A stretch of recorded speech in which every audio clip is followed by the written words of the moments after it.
Okay, so we have a fun, interesting, different subject today. We're going to do the next mitzvah in our series. It's one that probably none of y'all ever thought about it even once in your life. That's okay. It's not very pertinent today, but we're trying to do all 613 mitzvahs in the order in which they appear in the Torah, including the ones that are not at all relevant to us today and seem very foreign. So that's the plan. Next mitzvah in our series, we're just following the order. So some of them will be more relevant, some of them will be less relevant, but that's what we signed up for. That's what we bargained for. So that's the plan. Okay, let's begin. We are up to mitzvah number 159. This is in the middle of the book of Leviticus. We're following the mitzvahs in the order in which they appear in the Torah. And this is a very different concept, a foreign and alien concept to us. It's not really relevant to us because it deals with something which is not really present or pertinent to our lives, the way they are currently constructed. And that's because they relate to purity and impurity. Previously, we had the laws of kosher and non-kosher. Certain animals are pure, you could eat them without any damage, and others are impure. They're not kosher. They're harmful and deleterious. Don't eat them. Those are, of course, relevant to us today because we still have to eat even without a temple. Here it's a similar concept, but it's not applied to foods we consume or animals that we can or cannot consume. There are some animals that are pure and some that are impure, and they conduct impurity if you carry them, if you hold them, if you touch them, if you lean on them, and so on. So this gets to a subject that we're not really very familiar with, namely that of purity and impurity. If you look at Torah, certainly if you look at the oral Torah, there's an enormous portion of Torah that relates to purity and impurity. The oral Torah, the Mishnah, it's 60 or so books, depends on how you count. It's really 63 books, but it's 6 different major sections. The 6 orders of the Mishnah, as they're called, the Shisha Sidarim, or Shas. And the last order, the last major section, is what's known as Taharos, which means purities. And it deals with purity and impurity, so effectively it's like a 6th or 16% of Torah relates to purity and impurity. And we don't really know even what this is. It's not cleanliness, it's not hygiene, it's a spiritual purity versus impurity that's not at all physically perceptible. And it's not actually relevant to us, or mostly not relevant to us, because these laws really only matter almost exclusively in temple times, when there's the temple that you can or cannot walk in, depending on your state of purity. There's sacrificial foods, consecrated foods that you can or cannot eat, depending on your state of physical purity and impurity. You cannot render holy, sacrificial, consecrated foods impure by one of these many methods.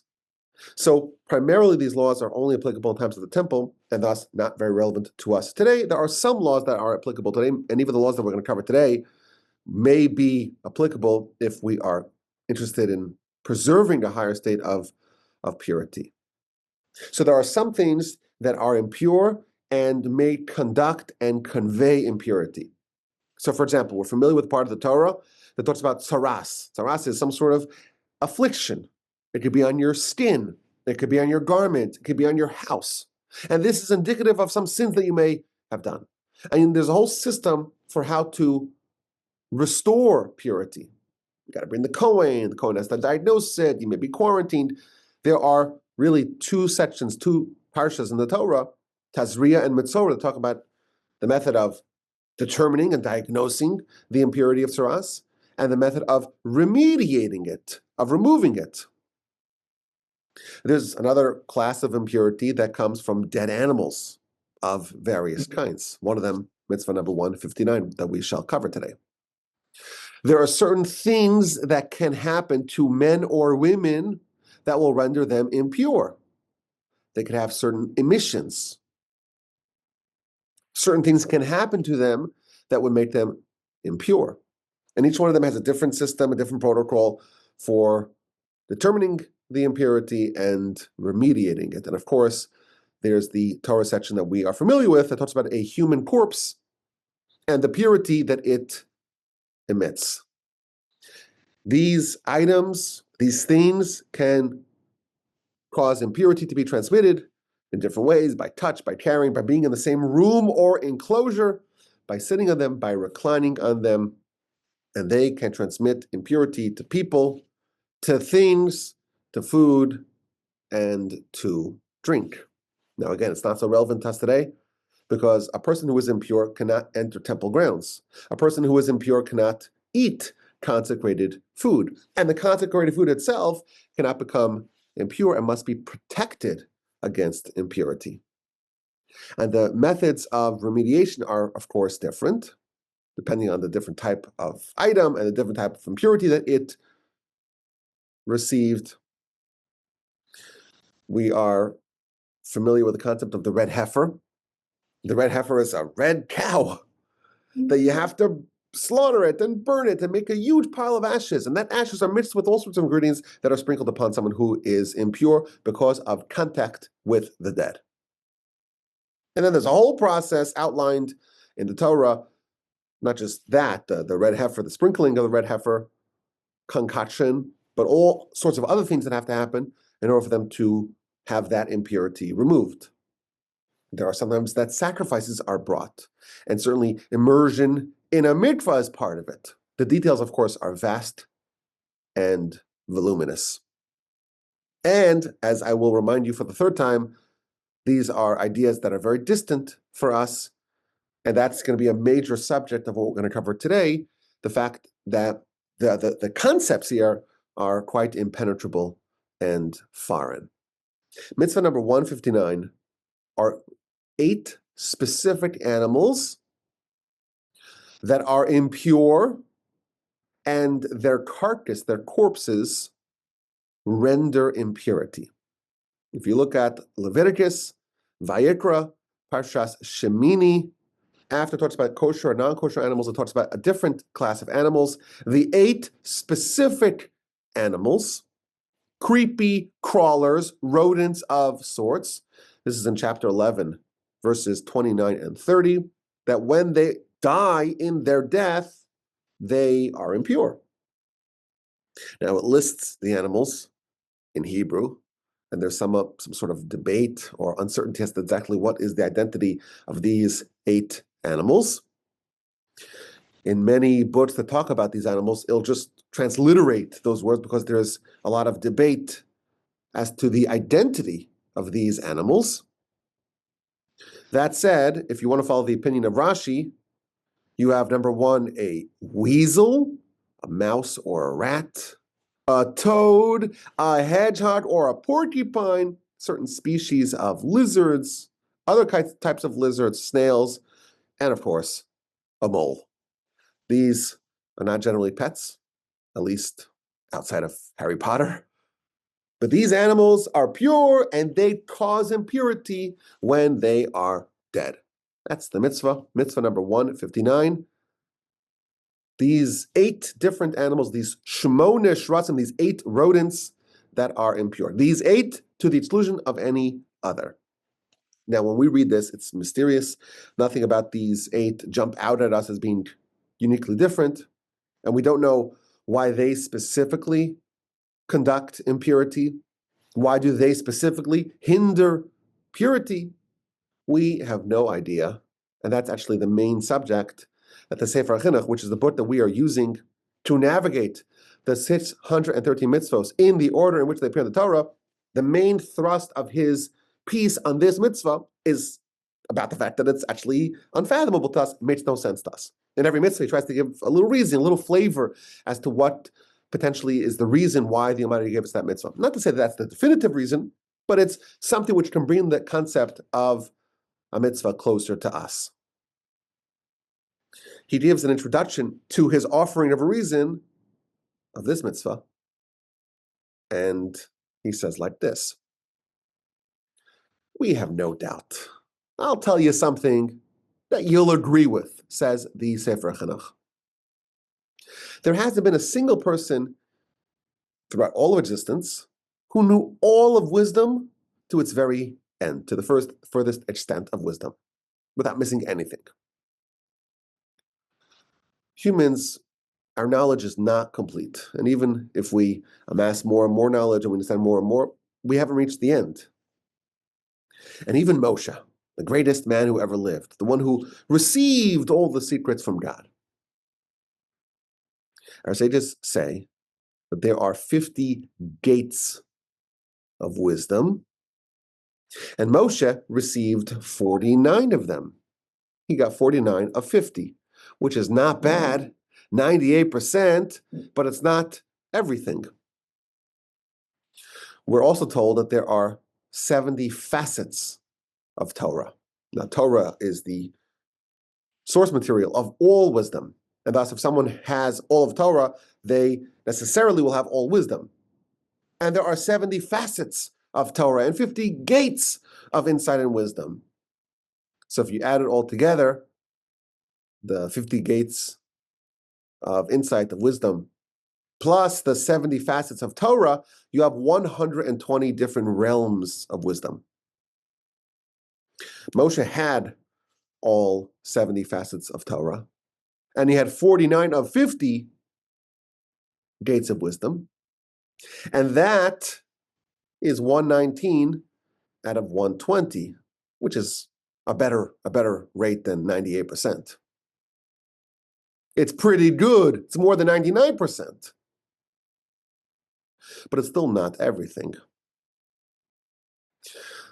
The verse in Psalms tells us, it describes Moshe, and it says, "Vatichasreu me'at melokim."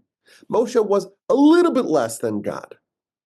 And of course, Moshe is a human, and God is the only creator, the only infinite creator, and God knows, of course, all knowledge. God's knowledge, we're told, is like 120. The full totality of wisdom is 120. And Moshe was 119. He was a little bit less. And the gematria of the word me'at, which is the verse that says, and he is a little bit less than God. Me'at is the mem, which is 40, and the ayin, which is 70. So 40 plus 70 is 110. And the tet, or test, depends how you pronounce it, that's 9. So 40 plus 70 plus 9 is 119. Moshe had 119 of the possible 120 realms and dimensions and elements and facets of wisdom and insight. So Moshe had more than anyone else, but he still didn't have everything. Well, what about Solomon, the wisest of all men? Even Solomon, in the book of Ecclesiastes, he testifies, "I said I will be wise, and I found that is distant from me." So no human has all knowledge and all wisdom. Now, that's something we accept. And we also accept that, well, God, he does know everything, because all wisdom and all knowledge, after all, comes from him. So principle number 1, we're limited. God is unlimited. That's principle number 2. And principle number 3 is that if God gives us something, he commands us to do something, and we don't understand it. And it seems foreign and weird and strange and useless to us. There's no doubt that if it comes from God, there's a good reason for it. And if it comes from God who wants to do goodness to us, it's for our benefit. It's good for us. It's for our benefit, and it helps us avoid things that are to our detriment. So he's giving us this introduction. We don't know everything. God does know everything, and God only does good. And that's when we get a mitzvah that makes no sense to us. Well, if it's a mitzvah that makes sense to us, well, we should be happy. There's some reason that we can connect to. We understand it on some level. That's cause for celebration. But what if we find mitzvahs that are completely beyond human intellect, completely unfathomable to us? We recognize we're fallible, God is infallible, and God's insight and knowledge is complete, and his goodness is complete, and we understand that there is a reason for us to be commanded with this particular mitzvah. We don't know the reason, but we understand it's for our benefit, and it's to help avoid things that are to our detriment, and that's why we do it nonetheless.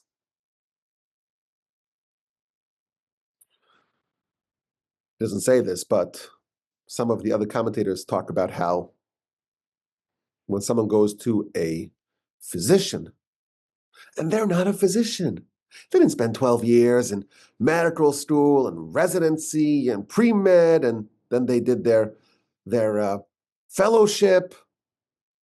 You don't know enough. You could Google it or check out ChatGPT, but still, you don't have the experience and the insight and the knowledge of the physician. So if you try to understand what exactly is the reason for the diagnosis and what exactly is the reason for why this particular remedy prescription will address the pathology,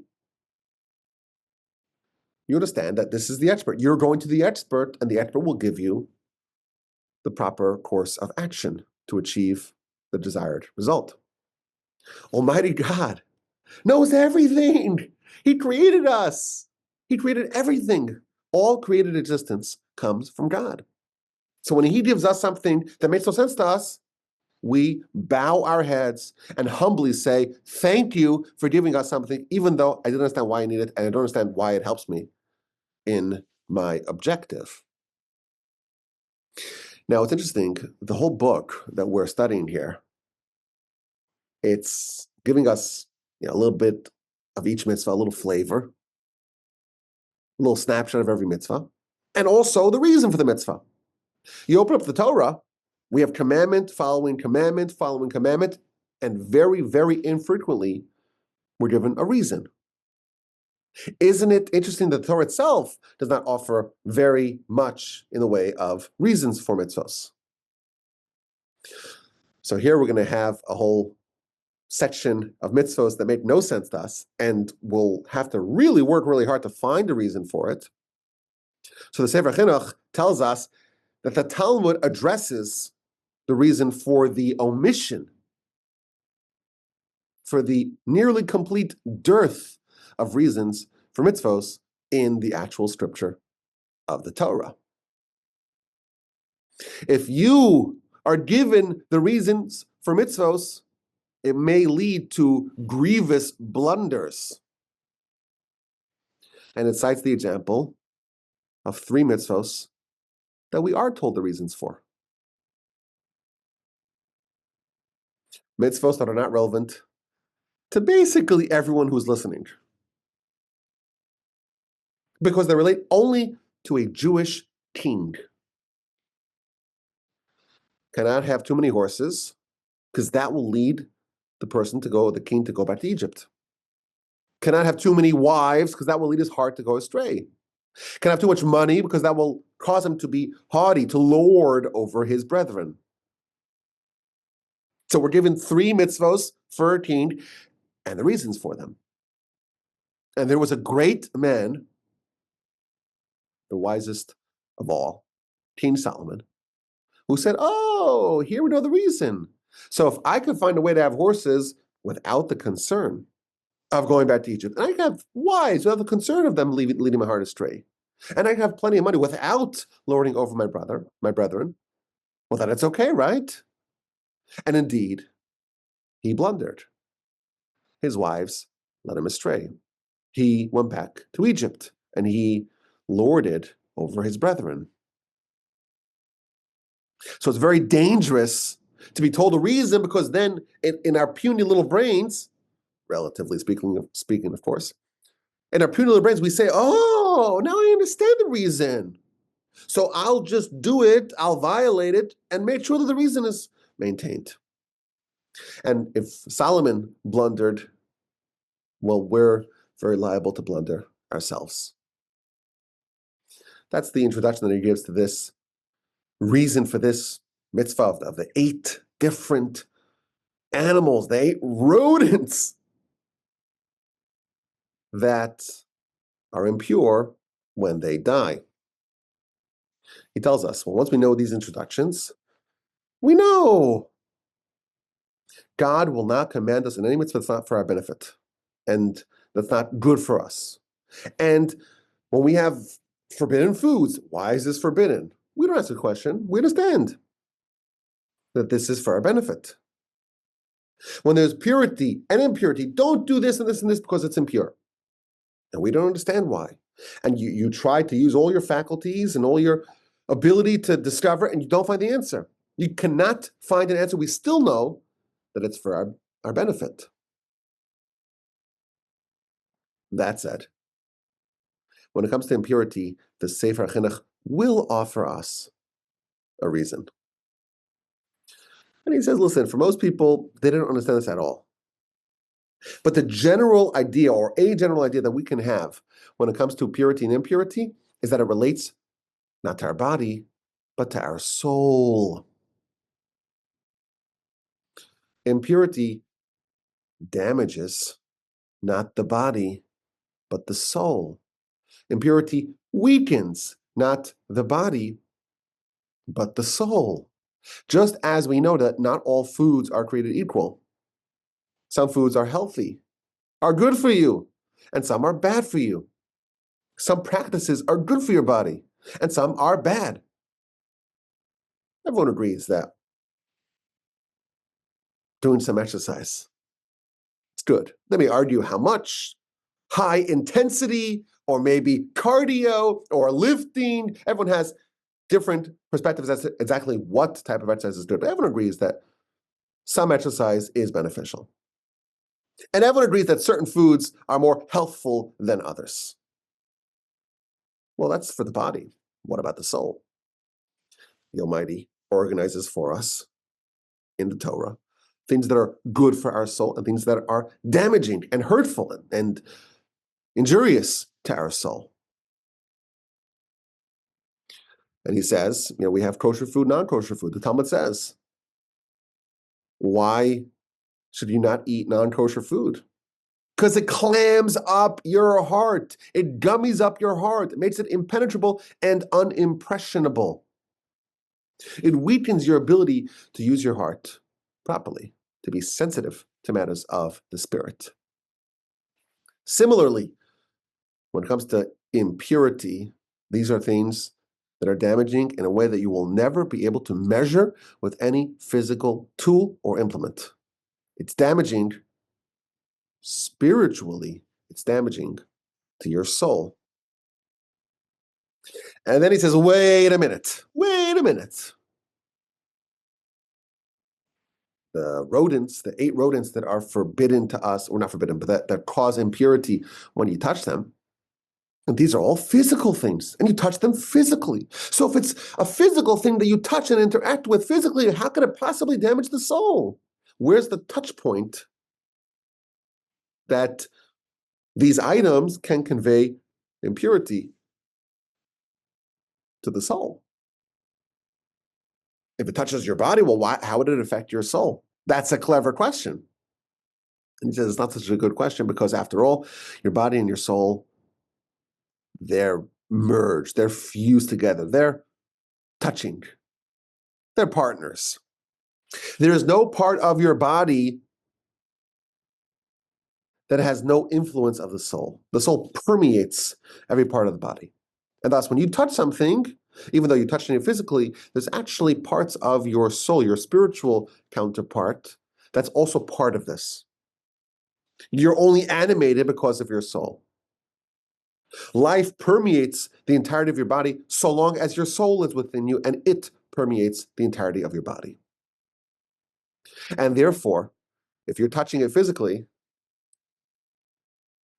actually, spiritually as well, it is interfacing with your soul. So he's offering us a reason for these mitzvos. It has to do with the soul and the spirit, and thus you won't be able to measure it with any physical means. And then he tells us, we don't know much of our soul. We don't know enough of the nature and the properties and the essence of our soul. how can we possibly think that we could conceive with remedies for maladies of the soul? A physician has to understand the person, the body, the anatomy, the interactions, the pathology. Only then can the physician diagnose and offer a prescription, a remedy. When it comes to matters of purity and impurity, we don't know enough about the soul, its essence, its nature, its functions, its properties. We are ignorant in matters of soulology. And therefore, all we can say is, listen, we understand that it's damaging, it's harmful for the soul. We don't exactly understand how or why, but we accept it and we understand why it's important for us to obey if we want to keep our soul pure. This is the one idea that he will share with us, even though he's saying we don't know, and he's throwing up his hands in surrender to say we don't really understand what's happening over here. Nevertheless, this little idea, this kernel of an idea, will help us to at least gain some footing in understanding the subject matter. And then he ends off his essay on the reason or the non-reason that we can offer for this mitzvah by saying that once we understand this little kernel of an idea, it will mask our shame. When we get to the mitzvah number 197, we're up to 159 now, so this is still a few mitzvahs away, and we talk about the red heifer and the great paradox of the red heifer, that when you sprinkle red heifer concoction on a person who's impure, they become pure, but the sprinkler becomes impure. And that's a big paradox. How can it be that in a process of purification, there's also some impurity that is garnered, that is generated? This one idea, this little kernel of idea, will help mask our shame when we encounter that idea. Okay, that's what he offers us by way of introduction to understand the reason for this mitzvah. And then he, as he always does, runs through a sampling of some of the laws and the applications of this mitzvah. So again, it's mitzvah number 159, 8 distinct animals. Maybe there's some debate as to the identity of these animals. Animals that when they're dead, they are impure and they cause impurity. And he begins the laws by telling us that these are what's known as a father of impurity. A father versus a child of impurity. A father begets a child. So in a similar way, when something is a father of impurity, it can spawn, it can foist impurity onward. It can beget impurity. And this renders a person or vessels impure if they touch. So if a person touches, they're clutching a dead rat in their hand, well, that's impurity. There's a famous illustration in the Talmud and in the Talmudic literature about someone who's jumping into a mikvah and they're holding tightly a rodent in their hand. And it's a description of an idea that you can't do something that immediately makes you impure and try to do that at the same time that you're trying to become pure. If there's something that inherently prevents the process from working. Tovel v'sheretz biyado. You're immersing in the mikvah, but you're clutching the sheretz, the rodent, the dead rodent in your hand.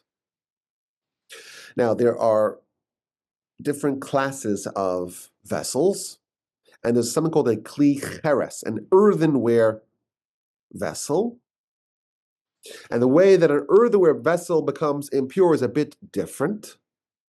If the rodent enters the airspace of this earthenware vessel, it becomes impure. If you touch it, it doesn't become impure. Touch it from the outside, it doesn't become impure. But if it enters the airspace of this vessel, then it would spread the impurity.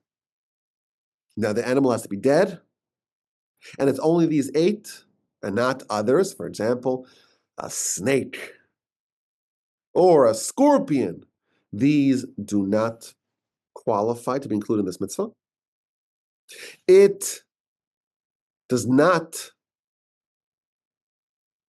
conduct impurity if you carry it but don't touch it. It does not make the clothing of the person who does touch it impure. And unlike most items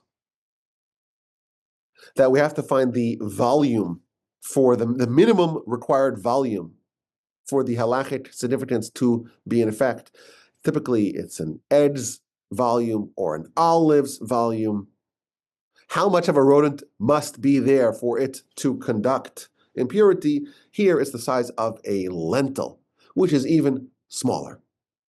And what if you have a little bit of this animal, a little bit of this animal, and together, none of these animals on their own is in the lentils volume, but together they combine. Well, actually, that would be enough to render someone impure, even though it's half a lentil's worth of this one and half a lentil's worth of the other one. Together, that would combine and create the capacity to render something impure. Someone who is impure cannot eat truma, sacrificial foods for a Kohen, cannot eat any sacrifices, any consecrated food, and cannot enter the temple until they immerse. And even after they immerse, in the mikvah, they have to wait until nightfall for the complete purification to conclude. Now, the end of the Sefer Chinuch's commentary, he says, firstly, it's not applicable today. We don't have a temple, we don't have sacrifices, we don't eat truma. It's not applicable today. However, I told you that the reason why these things cause impurity is because they damage the soul. So therefore, if you want to preserve the full potency of your soul, or at least maintain the power of your soul, you are advised to not become impure in this manner, because why wouldn't you want to preserve the holiness and the full potency of the soul to the best of your ability? And his last piece deals with a little bit of a debate. Is this a mitzvah or is this not a mitzvah? Because here, there's no prohibition to become impure. The prohibition is only once you are impure, don't enter the temple, don't eat sacrifices, don't make sacrificial consecrated foods impure.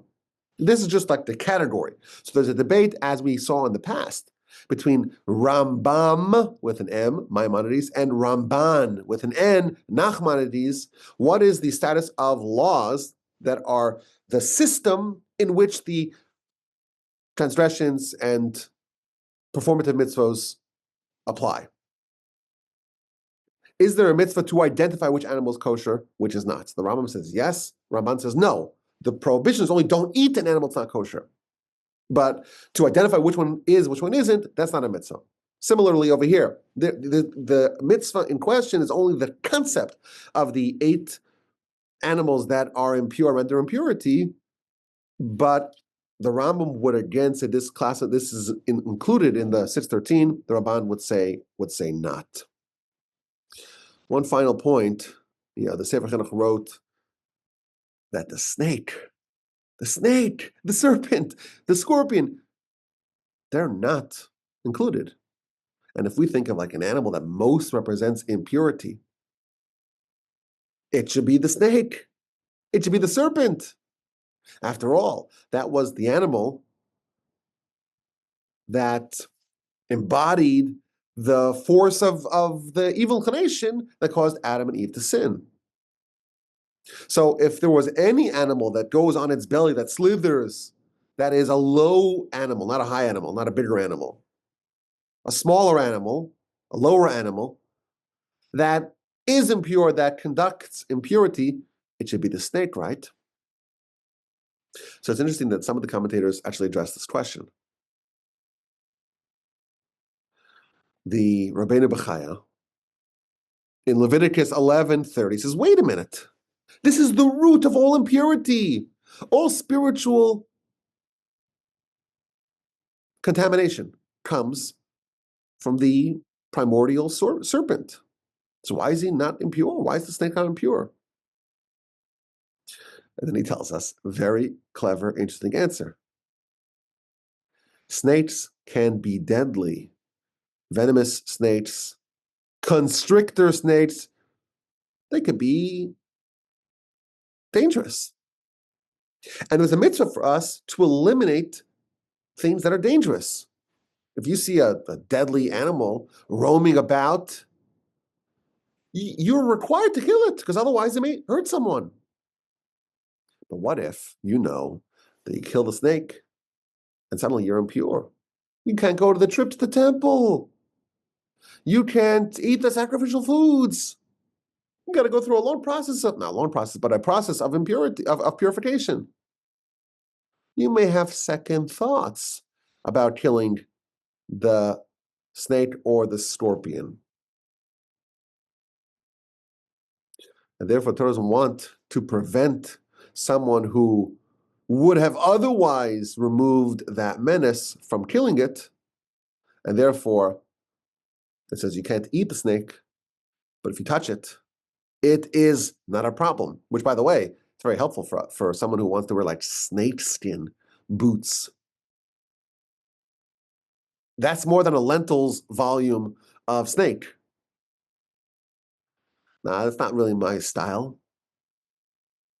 It's not the particular mode of dress that I favor. When some people like, snakeskin stuff, that would be a problem, I imagine, if a snake was impure, but it's not.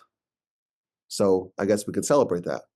Now, some people may think that maybe a crocodile is maybe one of those 8 animals. That might be a problem. But that's one reason why the snake would not be included. There is another answer given to this question, very interesting, from the Or HaChaim, one of the great from the Or HaChaim, one of the great commentators on the Torah. In chapter 11, verse 29 of Leviticus, he says, wait a minute, how come the snake is not impure? And then he says, the snake's impurity, this is very interesting, it's in its soul and not in its body. Animals have some soul, some spark. There's some spiritual component to the physical body. Animal dies, well, why is it not animated anymore? Well, because it's dead. Whatever spiritual force it had animating it was removed from it. Where is the impurity of the snake? It's not in its body, it's only in its soul, whatever soul animals have. And therefore, once it's dead, all of its impurity is gone, and thus the dead snake actually does not convey any impurity. So the snake is very, very impure, but unlike these animals whose impurity is in their body, the snake's impurity is in its soul, whatever it means that the snake has a soul. And therefore, once it's dead, the impurity is gone and is not conducted at all by the body of the snake. So we have Mitzvah number 159. Very interesting, very foreign, very distant idea from us, the whole concept of purity and impurity, specifically the 8 animals that the Torah identifies that are impure when they die.